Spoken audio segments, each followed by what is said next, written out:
Hello everyone and welcome back to the Opera Euro Rapid Tournament. We are in the second day and this is the second game of the day. Alexander Grischuk versus Magnus Carlsen. It's quite the struggle, so let's dive straight into it. And also before we check out the game, I would just like to wish a very happy birthday to Diego, who is enjoying the show from Mexico with his 2 kids. Hope you have a good one and all the best in the upcoming year. Now, that being said, let's check out the game.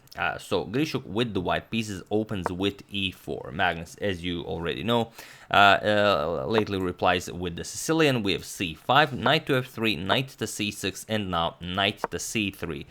Sasha avoids the main line with the d4. We have e5, now grabbing hold of the center here, and now bishop to c4 by Grischuk. We have g6, preparing to fianchetto the dark square bishop, and now d3, and here h6, not allowing the bishop to be nicely developed here.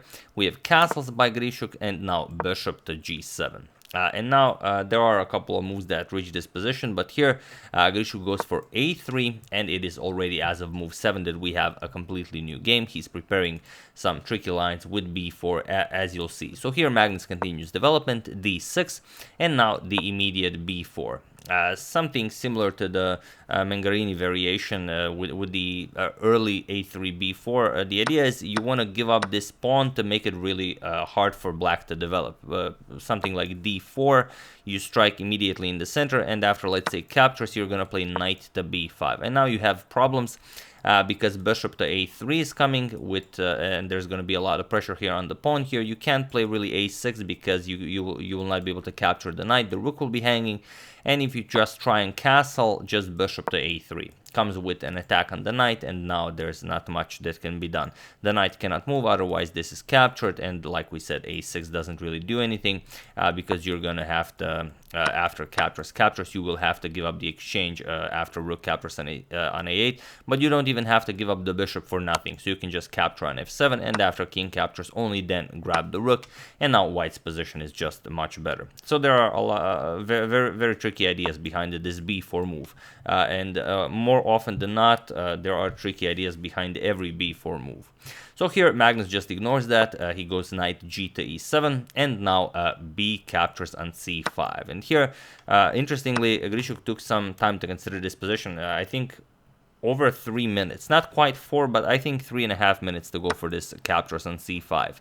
But okay, Magnus recaptures, and now bishop to e3. He goes after Carlsen's c5 pawn.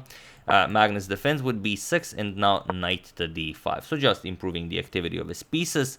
Bishop to e6 by Magnus, and now knight captures on e7. We have queen captures and bishop to d5. Now threatening bishop captures knight here, and you never want to capture something like this, because then c4 and you have a nicely cemented d5 pass pawn.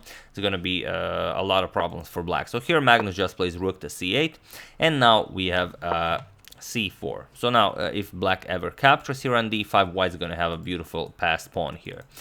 So here Magnus just castles, and the situation on the clock is some 9 minutes for Grischuk and some 14 minutes for Magnus. So Magnus not really wasting a lot of time here. And here bishop to d2. Now Sasha wants to shift his bishop over to this diagonal. We have rook f to e8, and now rook to e1.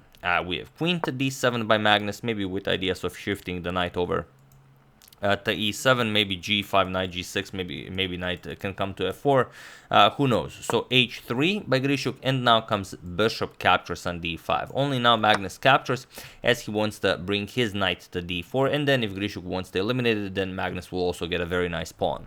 So e captures on d5, and now knight to d4. So you don't want to allow this knight to remain here, so knight captures on d4, c captures on d4, and now queen to b3. We have f5 by Magnus, opening up his king a little bit, but he plans to tuck it safely to h7 and hope that nothing bad will happen. So here Grischuk could start doubling up on the e-file. He decides to go f3 next to kind of prevent Magnus from pushing e4, and now queen to c7, going after the c4 pawn. Yes, for the moment it's defended, but after e4 comes, you're gonna try and overload this defender here. So here, rook 8 to c1, adding another defender early on, and king to h7 by Magnus. We have rook to e2, now preparing to double up on the e-file, and the situation on the clock is 4 minutes for Grischuk and 9 minutes for Magnus. And here we have a5. Now, with ideas as this dark square bishop isn't doing all that much here, he's locked in by his own pawns, maybe he can shift it over to c5. So here, rook to b1, going after the pawn here, rook to b8 defending, and now a4, not allowing any b5 ideas in the future. And now, like we mentioned, bishop to f8, preparing bishop to c5. So rook b back to e1, putting pressure on the pawn here, and bishop to c5. And now Grischuk goes for a very interesting idea, bishop to f4, with a triple attack on the pawn here. Of course, you cannot capture as the rook would hang. So here, bishop back to d6, preparing to now, well, just defending the pawn. There still isn't any danger of actually capturing here.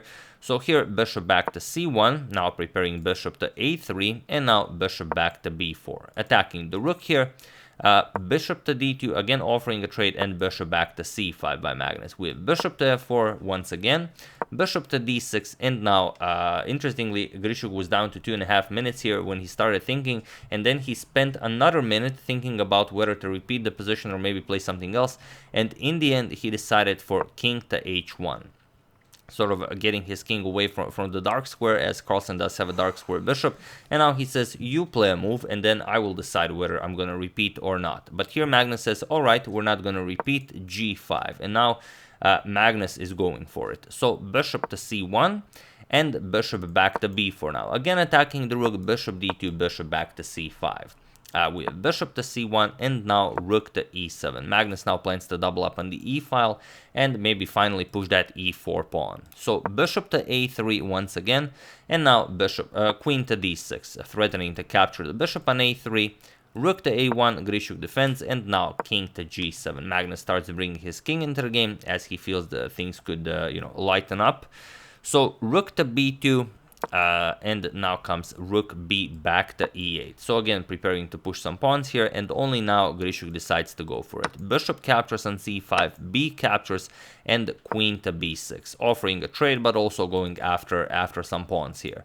So queen captures on b6, rook captures, and now e4. Finally, Magnus gets his e4 move in. We have d6 by Grischuk, going after the rook here, rook to d7, and only now f captures on e4. So now going for some trades, captures, d captures, rook captures, and now rook to c6, preparing rook to c7, which would force a trade here because the king is still on the 7th rank, and you cannot go here because the pawn defends this. So king f6, Magnus doesn't allow this, and now rook captures on c5. Magnus grabs the d6 pawn, and now rook to d1. If you go for rook captures on a5, then d3 is already coming, and it's going to be very, very hard to defend this. So Grischuk instead blocks the pawn, rook to d1, and now king to and now d3 by Magnus with king to g1. And now here Magnus played pawn to d2, but maybe there was an in-between move of rook to e5. The idea being that if captures, then your king is getting closer to the action, and you don't have to worry about these two pawns because the rook will take care of them. And other than that, there really is no better move. You could move the rook all the way back to c8, but then you improve the position of your rook, and then you can start bringing the king into the game. But okay, and Magnus also wants to play really quickly because Sasha is very low on time, so he plays d2, and now king to f2. We have king to g6 by Magnus, and now rook to d5. Now just offering a trade here. So rook to f6 with check, king to g3, and now rook captures on c4. We have rook 1 captures on d2, and Magnus grabs the a4 pawn. And now we have a rook endgame where Magnus is up a pawn, and it's a passed a pawn. So can he do something about this? We have rook to d8. Grischuk wants to get his rook behind the passed pawn, as you should always do. Rook to e4, and now rook to g8. This comes with check, so king h5. Magnus not afraid because pawns cannot go over a king. If they could, it'd be terrible. So instead, rook back to a8, going after the pawn here, and rook to f5. Magnus just defends it. King h2, now g4. Not allowing white to play g4 because this would be a pretty big deal. So here Magnus pushes g4, and now comes rook to a2, preparing to collect the a5 pawn. rook e to e5, now defending, and now rook to a4, putting pressure on the g4 pawn. So rook to g5, and here Sasha just trades everything off. H captures on g4 with check, rook captures, we have rook captures on a5, rook captures on a5, and now rook captures on a5. And now it's a rook's endgame with both sides having only one pawn. And of course, we all know what that means. So rook to g5, we have rook to a3, king to g6, rook to a6 with check. King to h5, now comes rook to a3, king to g6, rook to a6 check, and here king to h5. And after Sasha played rook to a3, it was in this position on move 65 that the players agreed to a draw, as there is nothing more to be done here. But it was extremely interesting how Sasha always plays it all the way. He does not even think of accepting a draw with the white pieces, even though his opponent is Magnus Carlsen, and he tried pushing all the way, even at the expense of maybe getting a slightly worse position, but he still wanted to play, he still wanted to push, and in the end he got an incredibly fighting draw. So that's how you should play chess, and that's what you should strive for. Not just, okay, I'm playing the world champion, I'm begging for a draw here. No, Grischuk wanted to grab a full point, and he didn't. He doesn't care who he's playing against. So really amazing stuff, and great showmanship by Sasha here. So we'll see what happens next in the tournament, and hope you guys enjoyed that. I would like to thank Aaron Hoff, Tom Deralau, Nut Pascal, Gerald Fournier, Jakub Bischkup, and Benjamin Heuberger for your contribution to my channel. Thank you a lot, I really appreciate it. As usual, you can check 2 of my previous videos here. Thank you all for watching, and I will see you soon, continuing the coverage of this wonderful tournament, checking up on your wonderful suggestions and whatever else happens in the chess world. So thank you all, I will see you soon, and have an excellent rest of your day.